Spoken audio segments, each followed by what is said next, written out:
2 years ago, Pfizer was forced to sell this building. They sold it 2 years ago. They needed a cash infusion. Why did they need a cash infusion? They had 3 drugs, Lipitor, Viagra, and Zoloft. Lipitor was the largest class action lawsuit in the history of America. It took these bastards down. How many people here have seen The Wizard of Oz? Let's look behind the curtain. Because we think these people are all powerful. They're not.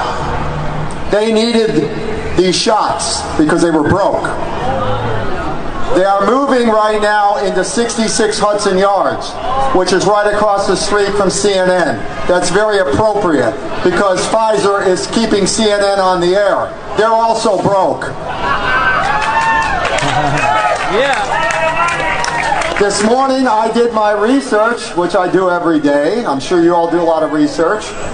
I do it for a living. My research has to be accurate or I don't get paid. My research showed me today that 68.3% of Americans have refused to take these shots. So what you're doing is working. What they're doing is not working. And that's based on real hard data that I crunched this morning. In fact, it is so bad, and believe me, I'm not some disinformation guy trying to tell you to sit down and give up. Keep doing what you're doing. Okay? For all my friends in the FBI, I'd like to say hello. Okay? You used to come to Union Square. I guess you come down here now. Follow us to Hudson Yards. CIA too. How am I doing on time? Keep going.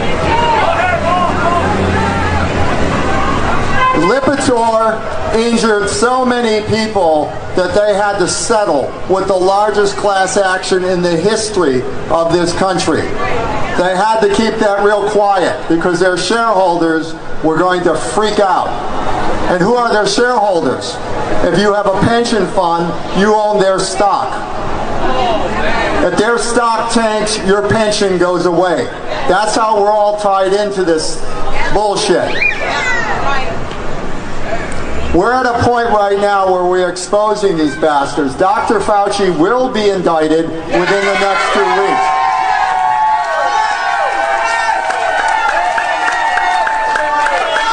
He's going to be indicted on misappropriating federal funds. Write that down.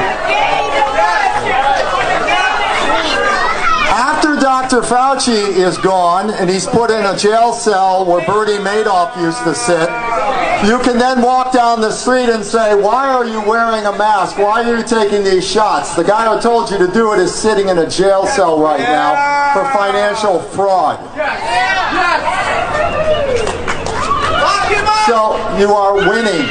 You are not losing. What we need to do now, okay, obviously everyone still thinks this is Pfizer. They sold the building in 2018. They're moving to Hudson Yards. They're going to be in there in about another 2 weeks. They take the bottom 10 floors and they keep going up. They have 1.6 million square feet at 66 Hudson Yards. We need to plant ourselves in front of CNN. What's interesting, yesterday I was with Richie and we walked by, CNN was filming live on the sidewalk, and I asked the security guard, what would you do to me right now if I walked in, took the microphone and started telling the world the truth? Yeah. You know what the security guard said? I wouldn't stop you. Yeah. Okay. So we have to remember that what we're doing is effective, and it's going to get more effective. We also have a group called EcoHealth. Who knows who EcoHealth is? Okay, they're located on 8th Avenue and 36th Street. EcoHealth is what's called a money laundering front corporation. Okay? Fauci laundered the money through EcoHealth and then gave it to the Chinese. But first, he thought he was so smart, being the Jesuit-trained piece of garbage he is from Holy Cross. I hope I'm not offending any of my Jesuit friends. Okay? He thought he could launder the money through a shell corporation on 36th and 8th Avenue. Well, we need to go to the shell corporation and say, guess what? You're exposed now. You laundered the money for Fauci. They then gave it to China. So now Dr. Fauci, who says you need a booster shot, is going to be in a jail cell for money laundering and misappropriating federal funds. But we shouldn't stop with Dr. Fauci. Okay? We should continue on to the idiot of idiots, Andrew Cuomo. This guy is so stupid. When his father was running for mayor, he came up with the slogan, "Vote for Cuomo, not the homo," not realizing that half the voters in New York are either gay, lesbian, or have gay, lesbian friends. So he lost the election for his idiot father, and Ed Koch became one of the great mayors of New York, if you want to debate that, but I think he was. So Richie's going to come up and talk now, but if we move this over to Hudson Yards, I'm going to tell you, we'll have real impact.